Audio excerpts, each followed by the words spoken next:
Good morning everyone. In the previous video we have done the respiration in the plants and today we'll start with the respiration in the animals. So we know that there are two types of animals, that is the primitive and advanced. In the primitive animals, no specific organs are there for the respiration process, as in case of amoeba and paramecium. The respiration takes place by the process of diffusion with the help of the body surfaces. Advanced organism consists of the multicellular organisms. Multicellular organism just like bee and the other animals like the dog, cat, etc. So all these animals included in the advanced organisms, and they have the specific organs for the respiration process. There are different types of the organs for the respiration. So first of all we'll do about the amoeba, how the diffusion takes place from the body surfaces of the amoeba. As we know, the amoeba is an irregular organism, and in this the carbon dioxide move out of the body surfaces with the help of the diffusion process. We know that what is diffusion? Diffusion is the movement of the you can say the gases or the liquids from the high concentration to the low concentration, so there will be the balance between the process gases. So in this, carbon dioxide will be given out by the body surface and the oxygen will be taken in by the organism with the help of the diffusion process. So that is about the gaseous exchange in the primitive organisms. If we talked about in the other animals, so they have the different organs for the respiration process. First of all we'll take the example of the fish. Fish has the special organs, gills, means they respire through the gills. Gills in the fishes, water enters through the mouth, trachea, pharynx and then the gill chambers, and slowly it will be passed through the gill lamella where the exchange of gases takes place. They will take the dissolved oxygen by the gills and will give the carbon dioxide into the water with the help of the gills. Second, in the insects, you can say insects like the cockroach, there is a trachea. Trachea means the air tubes, just like this. They have the air tubes or the trachea by which the exchange of gases takes place.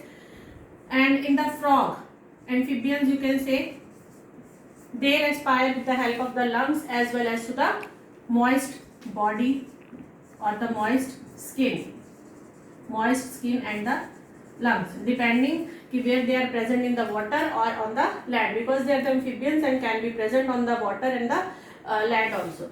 But in the case of the land animals only, they are the humans, the respiration takes place to the lungs, and when the respiration takes place to the lungs, it is known as the pulmonary respiration. Pulmonary word related to the lungs, that's why it is known as the pulmonary respiration, where the gaseous exchange takes place. Now after this small discussion for the different animals, there is a major you can say process in the human beings that we have to discuss today, that is now in the humans, how the gaseous exchange takes place. So human beings perform the pulmonary respiration, and this system includes the certain organs, respiratory tract,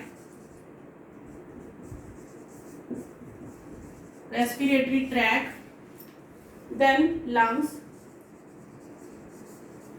then other organs, accessory organs like the thorax, diaphragm, rib cage, etc. So these are the accessory organs. Now what is the respiratory tract? Respiratory tract is a passageway which carries fresh air in the respiratory surface and takes out the foul air from the same. And it will include the nostrils, nostrils, etc. And in this, the pharynx also included, and pharynx is a common passage for the respiratory in the digestive system, from where the digestive system also takes place and the respiration also takes place. Then larynx. Larynx is a voice box. Earlier also in the previous classes, 8th also you have done. Larynx is also known as a voice box. So from where the voice came, and Adam's apple, it is one of the part of the larynx. Trachea, that is a windpipe. Trachea is also known as the windpipe. So from where the respiration or the gaseous exchange takes place, it is a tube that arises from the base of the larynx, passes through the neck and reaches into the middle of the thorax. Then bronchi. In the bronchi, this is a long tube which divides into the smaller tubes, which is known as the bronchioles. So these are the parts by which the respiration in the humans takes place. But how the respiration takes place in the humans with the help of these organs, and that is known as the mechanism. So how the mechanism of the respiration takes place? In the mechanism of the human's respiration, two processes there: inhalation and exhalation. So as the name indicates, inhalation and the inhale means to get the fresh air with the oxygen, and exhale means to giving out the foul air which is rich in the carbon dioxide. So the diagram we will share in the Zoom class, that is tomorrow. So today only I will explain what are the processes. In the inhalation, just see, inhalation में क्या होता है, डायाफ्रेम नीचे की ओर आ जाता है, जिससे क्या होता है कि ये जो रिब केज है they will broaden so that the excess of fresh air it will enter in the lungs. But what happen in the exhalation? This will contract so that the excess of air can be get rid from the lungs, because we have to giving out the foul air from the lungs so that we can get the more fresh air into the lungs for the breathing process. So this is the mechanism. In this the rib cage, diaphragm, etc. they will help in the inhalation and the exhalation. So breathing consists of two ways: inhalation and exhalation, and exchange of gases will be there with this you can say organs. So aerobic and anaerobic respiration already we had done. Inhalation, exhalation we had completed. Now there are some of the uses of the respiration. So what are the uses? Uses of respiration. So naturally we have done that respiration includes the release in the energy.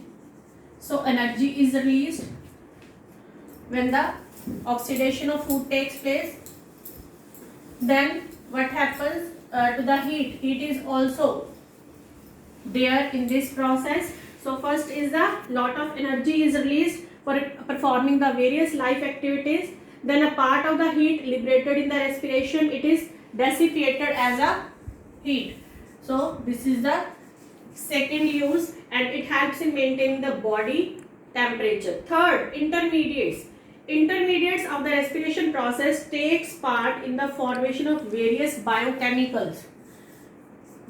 So it helps in the biochemical activities. So these are the processes, organs and the mechanism which takes place during the respiration process. So that's all today, and briefly I told you today, and in the explanation form we will do in the Zoom class along with the diagrams so that you can get it easily. So be revise this, do read it all the chapter in the respiration process so that you can easily understand what we will do tomorrow. Thanks, have a nice day.